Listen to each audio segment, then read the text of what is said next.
Il a abandonné sa femme et sa fille, sans imaginer qu'un jour, cet enfant qu'il a rejeté deviendrait milliardaire.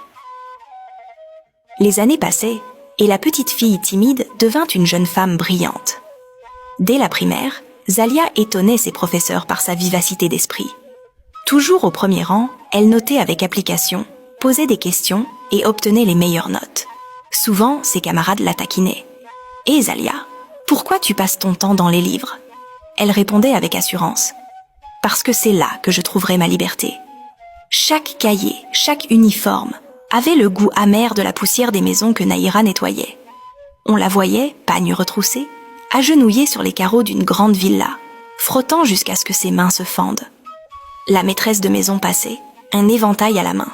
« Plus vite, Nahira, tu crois que je vais t'attendre toute la journée ?» Elle ne répondait pas. Elle serrait les lèvres, pensant à Zalia, qui, à la même heure, récitait une leçon quelque part dans une salle de classe. Les clientes riches la regardaient pendre de haut. « Tiens, c'est la femme abandonnée. Elle croit que ces galettes vont nous nourrir ?» Elle baissait la tête, encaissant chaque mot comme une gifle. Elle encaissait tout en silence, car elle savait pourquoi elle se battait, pour que sa fille continue ses études. Le sérieux de Zalia lui valut une bourse pour poursuivre ses études au lycée, puis à l'université. Lorsque Zalia fut acceptée dans une grande université, la joie fut immense, mais la facture brisa leur souffle. Nahira alla jusqu'à supplier son cousin Bachir. Devant ses amis, il éclata de rire. « Toi, Nahira, tu crois que ta fille brillera là où les miennes ont échoué ? Retourne balayer, c'est ta place. » Devant d'autres personnes, il la chassa comme une mendiante. Nahira sortit, le cœur en lambeaux, mais la rage au ventre. Elle se jura qu'aucune humiliation ne l'arrêterait. Les éclats de rire résonnèrent encore derrière elle quand elle franchit la porte. Elle marcha longtemps dans la poussière, avant de s'effondrer dans une ruelle, les yeux noyés. Mais le soir, en retrouvant Zalia, elle se redressa et sourit, comme si rien ne s'était passé. « Nous y arriverons, ma fille. Peu importe le temps, peu importe la route, nous y arriverons. » Quand arriva le temps des frais scolaires, ce fut une nouvelle bataille. Nahira n'avait jamais assez. Elle passait des nuits entières à chercher du travail supplémentaire. Parfois, elle allait supplier des voisins de lui prêter de l'argent. Un soir, après avoir frappé à toutes les portes, elle revint les mains vides. Elle trouva Zalia assise, ses cahiers devant elle. La petite leva les yeux et dit doucement « Maman, si tu n'arrives pas, je vais arrêter l'école. » Nahira tomba à genoux, les larmes aux yeux. « Non, Zalia, tu n'arrêteras jamais. Même si je dois mourir de fatigue, tu continueras. Tu dois réussir, tu entends ?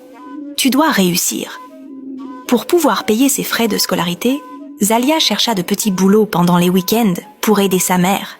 Et en moins de 6 mois avec leur persévérance, elles réussirent à réunir l'argent nécessaire pour les frais de scolarité de Zalia. À l'université, Zalia ne se contenta pas des cours. Elle observait, réfléchissait et rêvait grand. Avec un petit groupe d'amis, elle développa une idée, une plateforme numérique qui mettait en relation artisans et clients afin de valoriser le travail local.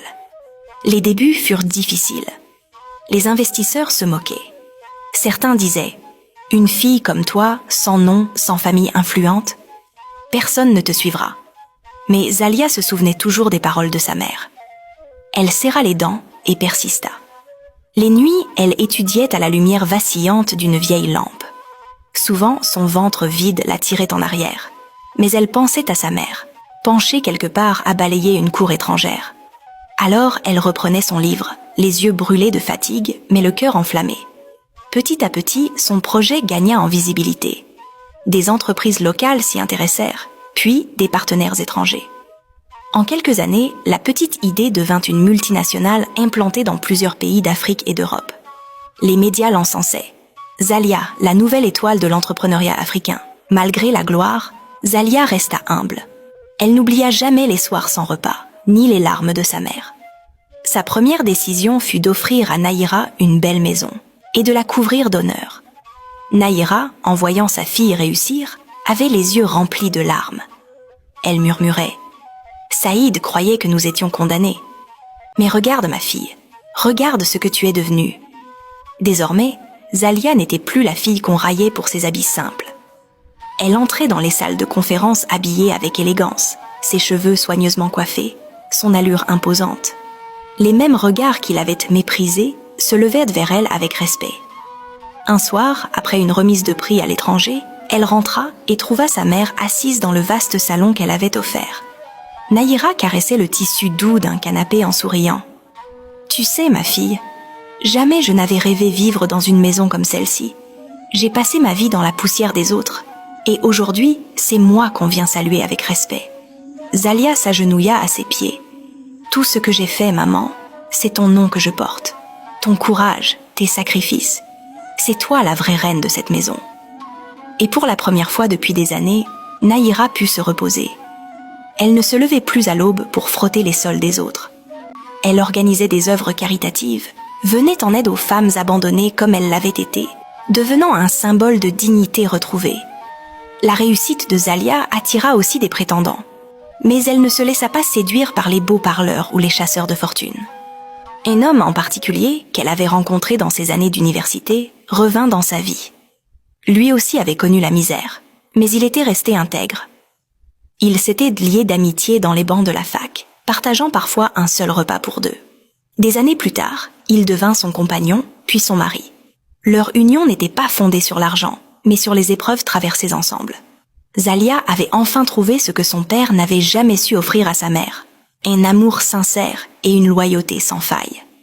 Pendant que Zalia montait vers les sommets, Saïd, lui, connaissait la descente. Après avoir abandonné Nahira, il s'était remarié, pensant trouver mieux. Mais ce mariage aussi s'était effondré. Il perdit ses biens, ses amis, et finit isolé, malade, vieilli avant l'âge. Un homme qui jadis se croyait trop grand pour une vie simple, se retrouva à chercher du travail de survie. Un jour, par l'intermédiaire d'une petite agence, il obtint un poste de gardien de nuit. Fatigué, le dos courbé, il accepta sans même demander à qui appartenait l'entreprise. Ironie du destin, cette société n'était autre que l'une des filiales de Zalia. Depuis des mois, il ouvrait et fermait les portails, ignorant qu'il protégeait l'empire de sa propre fille.